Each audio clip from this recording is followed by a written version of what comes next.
નમસ્કાર દર્શક મિત્રો, તિલોક સત્તા શોમાં આપનું સ્વાગત છે।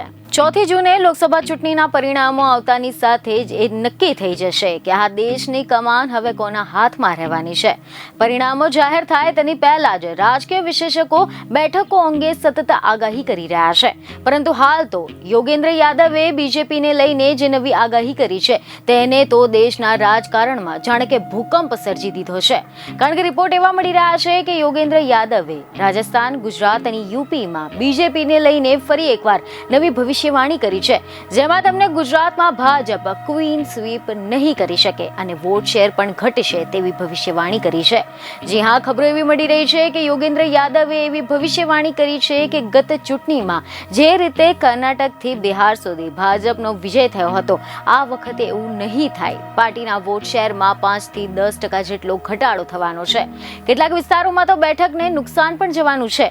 ગુજરાત, રાજસ્થાન અને ઉત્તર પ્રદેશ જેવા રાજ્યોમાં ભાજપે ગત વખતે જે રીતે ક્વીન સ્વીપ કર્યું હતું તે આ વખતે શક્ય નથી। જી હા, કારણ કે આ વખતે ભાજપ ત્રણેય રાજ્યોમાં કેટલીક સીટો ગુમાવી શકે તેવી શક્યતા છે।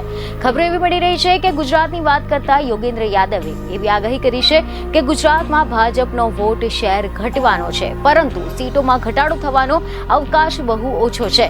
કારણ કે એનું કારણ એ છે કે ગત ચૂંટણીમાં જીતનું માર્જિન ઘણું જ વધારે હતું, પરંતુ તેમ છતાં પણ બનાસકાંઠા, આણંદ અને ભરૂચ જેવી બેઠકો પર ભાજપની મુશ્કેલી વધી શકે છે। ગુજરાતમાં ભાજપ 2 બેઠકો ગુમાવી પણ શકે છે। આ સિવાય યુપીમાં જો એ વાતને નકારી ન શકાય કે મુખ્યમંત્રી એટલા બધા લોકપ્રિય નથી। ભાજપને અહીંયા મફત રાશનનો શ્રેય આપવામાં આવે છે।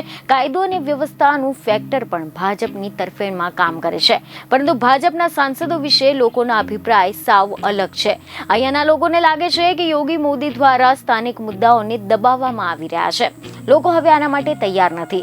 પહેલી વાર એવું જોવા મળી રહ્યું છે કે બસપાના મતદારો હવે સપા તરફ વળ્યા છે। યોગેન્દ્ર યાદવે વધુમાં જણાવ્યું કે યુપીમાં દલિતની અંદર એવો સંદેશ ગયો છે કે હવે સંવિધાન બચાવવાનો વારો છે।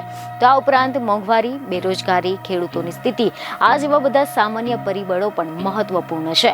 આ બધાને એક સાથે લેતા એવું લાગી રહ્યું છે કે ભાજપે યુપીમાં 10 જેટલી બેઠકો ગુમાવી શકે છે। ગત વખતે ભાજપને 62 બેઠકો મળી હતી, જ્યારે એનડીએને તેના સહયોગીઓ સાથે બેઠકોની સંખ્યા 64 હતી। ભાજપે અહીંયા 70 બેઠકો જીતવાનો લક્ષ્યાંક રાખ્યો હતો, પરંતુ એવી સ્થિતિ દેખાઈ નથી। આવી સ્થિતિમાં ભાજપને અહીંયા 50 થી 52 જેટલી સીટો જ મળી શકે છે। તો આ સિવાય એવા અહેવાલ છે કે રાજસ્થાનની વાત કરતા યોગેન્દ્ર યાદવે કેટલાક ચોંકાવનારા ખુલાસા કર્યા છે, જેમાં તમને જણાવ્યું છે કે રાજસ્થાનમાં ભાજપને થનાર નુકસાન એક ભાગમાં કેન્દ્રિત છે। આ રાજ્યમાં જ્યાં પ્રથમ તબક્કામાં ચૂંટણી યોજાઈ હતી, ભાજપને ત્યાં નુકસાન થશે। ગંગાનગરથી ટોંક સુધીના વિસ્તારમાં ભાજપને નુકસાન થયું છે।